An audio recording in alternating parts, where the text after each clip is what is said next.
Yunan Savunma Bakanı Türkiye'ye yönelik hadsiz açıklamalar yaptı. 18 Aralık'ta Fransa'dan fırkateyn alacaklarını, ayrıca daha sonra İtalya'dan da fırkateyn alacaklarını filan hatırlattı. Bu fırkateynlerin Doğu Akdeniz'de herhangi bir yerden fırlattığı füzelerle 1500 kilometre menzili vurabileceğini söyledi. Peki bu gemiler başka bir yerden o füzeyi atsa 1500 kilometreyi vuramaz mı? Elbette vurur. Ama Doğu Akdeniz vurgusu Türkiye'ye yönelik. Çünkü bu fırkateynlerle birlikte Yunanistan, Adalar Denizi ve Doğu Akdeniz'de donanma üstünlüğünü ele geçireceğine inanmış durumda. Peki gerçekler öyle mi? Bunu anlamak için bugün hamasetten uzak bir şekilde Yunanistan'ın yeni amiral gemisi Belhara'nın özelliklerini, Türkiye'nin Milgem projesiyle kurduğu endüstriyel altyapıyı ve 2025 yılı başında inşasına başlanan dengeleri kökten sarsacak TF2000 projesini masaya yatıralım. Adalar Denizi'nde sular ısınıyor. Peki bu teknolojik silahlanma yarışının gerçek galibi kim olacak?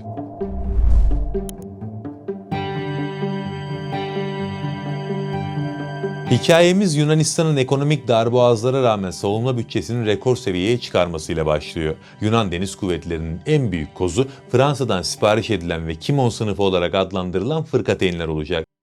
Toplamda 3 adet kesin sipariş edilen ve 4. gemi için de görüşmelerin sürdüğü bu platformlar Yunan donanmasının envanterindeki 40 yıllık Hollanda tasarımı gemilerin yerini alacak. Ama bu gemiler sadece basit bir modernizasyon değil. Bu gemiler bir doktrin değişikliği. Bunu daha iyi anlamak için de Belhara sınıfı fırkateynleri biraz detaylıca konuşmakta fayda var. Belhara'nın kalbinde Thales tarafından geliştirilen Seafire radarı var. Bu radar klasik dönen radarların aksine geminin kulesine sabitlenmiş 4 dev panelden oluşuyor. AESA teknolojisine sahip bu paneller mekanik bir dönüş beklemeden saniyenin 1/1000 hızında 360 derecelik bir alanı tarayabiliyor. Adalar Denizi gibi yüzlerce adanın, binlerce sivil geminin ve karmaşık coğrafi şekillerin olduğu bir ortamda bu anlık farkındalık gerçekten önemli. Seafire 300 kilometrenin üzerindeki hava hedeflerini tespit edip aynı anda yüzlerce tehdidi takip edebiliyor. Ama bir gemi sadece gördüğü kadar değil, vurabildiği kadar tehlikelidir. Peki Belhara bu konuda ne durumda? Onun en önemli yumruğu meşhur S-30 füzeleri.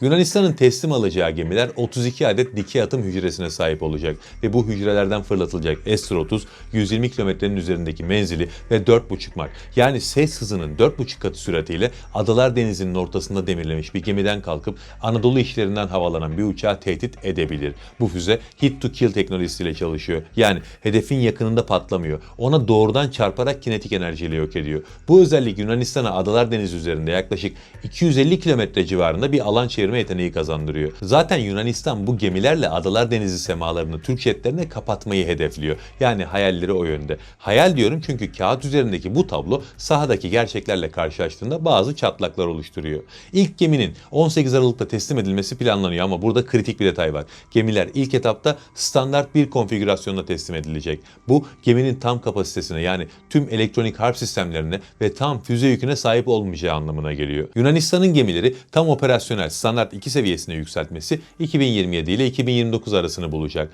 Bu durum 2025-2028 yılları arasında Yunan donanması için tehlikeli bir boşluk oluşturuyor. Tabii Türkiye'nin inşa ettiği gemiler için de fazlasıyla yeterli bir zaman ortaya çıkıyor. Üstelik Fransa'nın kendi donanması için bile henüz tam olarak test etmediği bazı sistemlerin ilk kullanıcısı Yunanistan olacak. Savunma sanayinde ilk müşteri olmak genellikle öngörülemeyen teknik aksaklıklarla boğuşmak demektir. Peki Yunanistan bu alımı yaparken Adalar Denizi'nin karşı kıyısında Türkiye ne yapıyor? Ankara Atina'nın aksine savunma stratejisini hazır alım üzerine değil, yerli üretim ve teknolojik bağımsızlık üzerine kurdu. Bu stratejinin somutlaşmış hali Milgem projesinin ikinci fazı olan İstif sınıfı fırkateynler. İlk gemi TCG İstanbul, Türk Deniz Kuvvetleri envanterine girdi ve aktif olarak görevde. Kardeş gemiler İzmir, İzmit ve İçeli'nin inşası ise Türk tersanelerinde 7/24 devam ediyor. Zaten onların teslimine de az kaldı. İstif sınıfını Belhara karşısında üstün kılan şey üzerindeki sistemlerin milliliği. ABD'nin ambargo uygulayarak vermediği dikey atım sistemi yerine Roketsan mühendisleri rekor sürede Midlas'ı geliştirdi.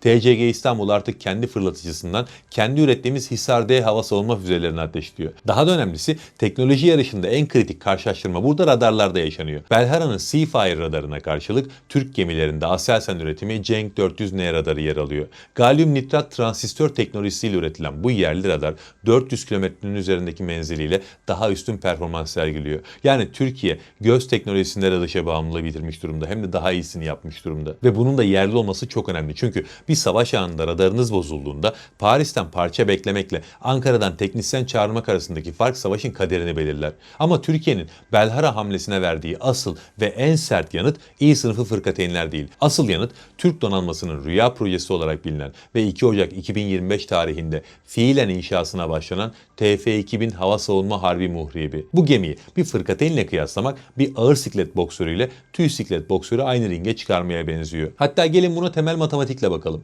Yunanistan'ın en güvendiği Belhara fırkateyni 32 adet hava savunma füzesi taşıyabiliyor. İnşası başlayan TF-2000 ise tam 96 adet Midlas dikey atım hücresine sahip olacak. Bu hücrelerden menzili 150 kilometreyi aşan Siper Ürün 1 ve Ürün 2 füzeleri, balistik füze önleme yeteneğine sahip füzeler ve 1000 kilometre menzilli gezgin seyir füzeleri ateşlenebilecek. TF-2000 8300 tonluk devasa gövdesiyle sadece bir gemi değil, yüzen bir kale. Üzerindeki Çafrat radar suiti binlerce kilometrelik bir hava sahasını kontrol edebilir. Atmosfer dışından gelen balistik füzeleri tespit edip imha edebilir. 2030 yılına doğru ilk TF-2000 hizmete girdiğinde Türkiye, Doğu Akdeniz'de sadece kendini savunan değil, bölgedeki hava ve deniz trafiğini tamamen kontrol eden baskın güç konumuna yükselecek. Yani Yunanistan'ın 3-4 gemiyle kurmaya çalıştığı denge TF-2000'lerin gölgesinde kalmaya mahkum. Modern savaşlar sadece cephede değil, fabrikalarda ve banka kasalarında da verilir. İşte Yunanistan'ın en büyük stratejik zaafı burada. Ekonomi ve lojistik. Bir adet S-430 füzesinin maliyeti 2 milyon doların üzerinde. Bir Belhara fırkateyninin tam füze yükünü doldurmak yaklaşık 70-80 milyon dolara mal olur. Olası bir çatışmada, yüksek yoğunluklu bir angajmanda bu füzeler dakikalar içinde tükenir. Böyle bir durumda Yunanistan stoklarını yenileyebilmek için Fransa'nın kapısını çalmak, üretim sırasına girmek ve milyarlarca euro ödemek zorunda.